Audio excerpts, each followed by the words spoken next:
Lightweight final, Kieran Kichuk versus Deandre Corbe. Either one of these men would be a first-time no-gi pan champion. Kieran Kichuk jumping right over, taking no time at all to get this match started. Interesting to note, both of these athletes are perfect on the weekend leading up to this. Both of them have a 100% submission rate. Yeah, super sharp, aggressive athletes. I mean, Kieran has just been on fire this entire weekend, just looking super pumped, super excited in each match he's in. And then Corbe looking, equally as efficient and aggressive, but very kind of stoic in his approach. And it's nice to see the two athletes, different kind of styles collide. Interesting to note that all of Kieran Kichuk's finishes so far have been within the first 2 or 3 minutes on the weekend, whereas most of most of Deandre's submissions have come much later in the round after several minutes of applying pressure and really working the positional game. Yeah, again, I really like this outside hip control. This is reminiscent of one of his earlier matches. I like how Corbe uses that right hand to kind of lock down the outside of the hip. In the gi, a lot of the time we see this grip on the belt or on the back of the jacket, but without that, kind of lace it over the back of the spine, lock down the hip, and if you can get past the knee shield, it can be really a nice grip to use to continue to pass. Another thing to note too about Corbe's passing is he really doesn't rush to the HUD position. He makes sure to clear the bottom, the knee, the hip line before he gets obsessed with hugging the head. A lot of times we see passers get into trouble by obsessing over the head or the head and the arm and leaving the legs behind because they might have chest-to-chest connection, but the person on bottom is still able to insert half butterfly hooks, go into positions like single leg X, go into full butterfly, and so it can be very deceiving, the control that we have if we're just attacking the upper body. So we'll see Corbe really, really patient here. One thing Corbe will insist on when he gets it, though, is chest-to-chest connection. Oh, yeah. When he gets on top, if he gets chest-to-chest, he is not letting go for anything. This, though, I think is a position where Kieran Kichuk may excel, is in this leg entanglement. Now, we just saw Deandre's brother is an adept leg attacker, so I'm sure Deandre has been here plenty of times, but Kieran Kichuk has shown over the last couple of years how established of a leg locker he is. Yeah, and not just established in general, like on anybody, but on the top level guys, right? There's a huge difference, and so he's really shown that this weekend. Again, pulling that knee line in. I mean, Corbe does such a great job of staying composed, staying calm, and just continue to look for the opening of the knee line. But Kieran's ability to chain attacks together and then not only chain them together, but switch from one leg to the other, I think is very impressive. A lot of really proficient leg lockers are so great at moving from one leg to the other because just like many other things, as the defense for the left leg continues, then we can switch off to the other side because it's a little more exposed, right? And Kieran does a great job of that. It makes you feel like you're drowning in these positions, like there's no way out. Everywhere you go, there's a new attack. And one thing we've seen from Deandre Corbe all weekend is the composure, the willingness and the ability to flow with whatever attack, whatever defense his opponent presents him. So Deandre right now just kind of hanging in the pocket, but if Kieran does get too far ahead of this, he should be able to make something happen on the scoreboard at the very least. Right, interesting. Now we see them roll back into the bounce. That was a little precarious for a moment there to go out of bounds with a submission. We know that would be 2 points typically, but instead they rolled back in, and now Corbe's extracted his legs and actually come down to, for a moment, to pass on his knees, right, which we know can be a sign that we don't want to enter the legs. And it will be interesting to watch how Corbe adjusts to Kieran's game and adjusts in his own passing game now that he maybe understands, now that he knows what Kieran's looking for in the guard game to set up his leg attacks.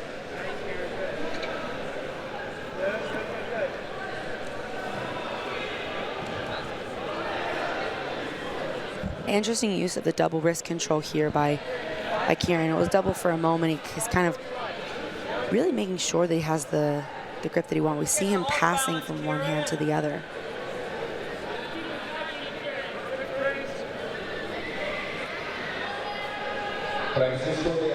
We can see his right hand now switch down to the ankle and then back to the wrist. This wrist control is really nice because what it does is it prevents Corbe from going to that cross face, right? Or it prevents him from using that left hand to maybe push down on the bottom knee to free that space or to go double underhooks even. I believe we saw Corbe passing double underhooks earlier today. But by keeping that arm away, it really prevents that heavy chest-to-chest pressure and allows for space, just as we're seeing now, for Kieran to enter into the guard positions he prefers. And again here with nice frames to kind of space out, get back to this knee shield half guard that he's been using today. And back to that double wrist control. The nice thing about the double wrist control too is that you can use it similar to a sleeve grip in the gi, where you can use it to off balance your partner too. So if you're willing to move your lower body and off balance them that way, then you can use that hand to drag the arm across to pull it out to the side. And in fact, Kendall, that's a great call out, because that's exactly how Kieran has been setting up the leg entries a couple times he's tried them. Is that double wrist has allowed him to knock Deandre off balance for just long enough for Kieran to get up underneath and start to look for grips on the leg. But Deandre now looking to sink his hips back, perhaps getting that body lock that he's been using so effectively throughout the weekend to pull Kieran up onto his shoulders, to start to get his chest inside and start pummeling for those underhooks, which have been so effective today and yesterday. Yeah, this is a little bit of a better position now for Corbe. We're back to that waist grip that we've been talking about today, where he keeps that right elbow clamped down along the hips of Kieran. And Kieran going back to that double wrist control to defend against the crossface, but Corbe really seems insistent now on moving to chest-chest connection. But with 3.5 minutes too, important to note that Corbe, I mean, he's keeping the pressure forward, he's moving to pass, but he doesn't have a whole lot of pressure on him in that sense, right? Kieran really needs to continue his off-balancing movement that we've been seeing him do before, which looks like exactly what he's about to do, right? He has that double wrist control, kind of switches between the knee shield and the half butterfly, playing with that left foot on the inside of the hip. But Corbe, even though he is in such a good position to pass, doesn't have to rush or take any risks or leave his arms out or step forward into the guard, leaving a lot of exposure on the legs, right? He can kind of just hang out here and maintain position. Kieran, for a moment there, took a hard grip behind Corbe's knee. That is a setup that Kieran likes a lot for this false reposition that he has been so good at in the last couple of years. Corbe smartly takes out some of the space behind his knee, and Kieran's going to have to look for a different setup now with just 2.5 minutes remaining in the match and behind by 2 on the scoreboard.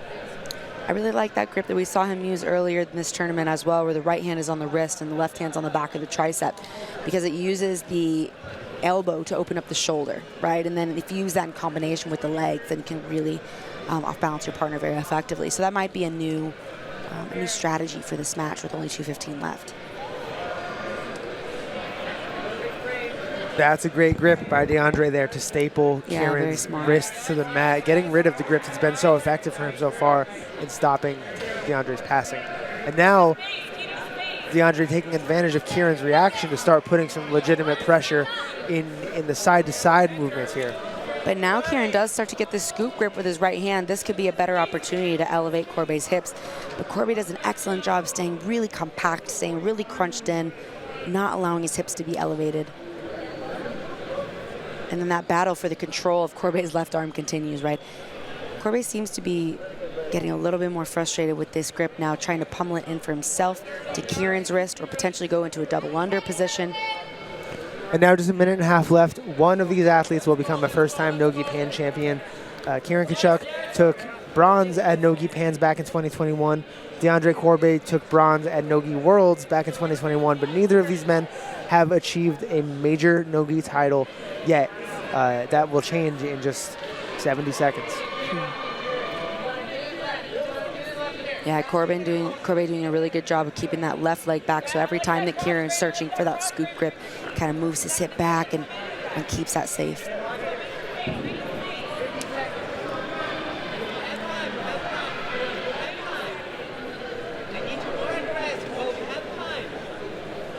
That steady pressure of Deandre Corbe has been enough to, oh wow, great backstep entry there by Kieran Kichuk to create a last-minute opportunity. Now he's in 50-50, backside 50-50 here. It looks like the knee line is clear from Deandre Corbe, but Kieran doing everything he can to suck that back into the guard with 30 seconds left. Might try to pull that knee line up if he can come up and maybe look for a back take here or potentially 2 points. But Corbe returning with a sweep of his own, trying to come back up, holding that leg. Very difficult to score here on the edge of the mat.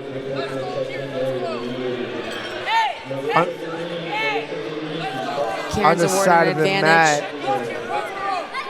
Kieran supported petitioning for 2 points, but he wasn't able to hold Deandre down for long enough to secure it. He gets just the advantage. So the referee's listening to his earpiece. Yeah, it looks like they're talking over the ruling here. Yes. It's a little bit of a new introduction. IBJJF, the referees have an earpiece. They're hearing from side refs to make sure that the calls are right. And about 15 seconds. The advantage was the right call. Yep. Kieran now looking for some takedown, but with 3 seconds left, it's going to be very hard to score on that. Deandre Corbe is going to be a no-gi pan champion. His brother Gavin, and Alex Wynn are all no-gi pan champions today. A huge outing for Standard Jiu-Jitsu. And your 2022 male lightweight champion is Deandre Corbe, representing Standard